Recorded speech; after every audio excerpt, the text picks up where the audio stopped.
Guys, welcome. Um, Today, we're going to share with you our poster presentation on mental health nursing and the use of coercive interventions. And so I just want to start off by saying my name is Anthony Finuccio. I'm Jordan. Okay, so introduction. So Jordan and I chose to do psychiatric nursing and forced medications because it's a very unique area or aspect of nursing practice that all nurses have to deal with. And I'm going to state the PICO question here. So in agitated psychiatric patients, how does seclusion versus forced medications efficaciously decrease agitation within 1 hour of the incident?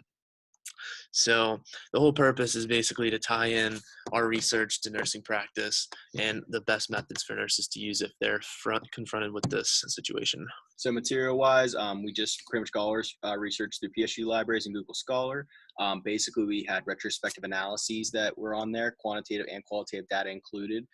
Project Beta, one of the things we got was an algorithm that we have listed in our PowerPoint there. It's a pretty good, interesting thing to note.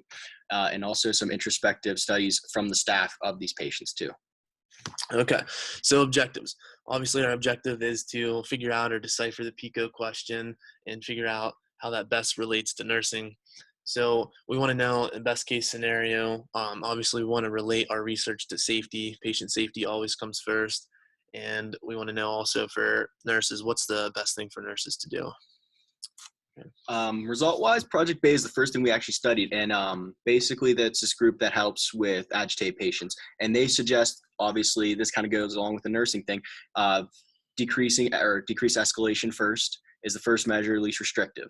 Obviously we know that's not always the case, hence the agitated emergency situations that this presents, but forced meds were the most popular in America, and the Project Bay acknowledged that they'll never ever be truly expunged.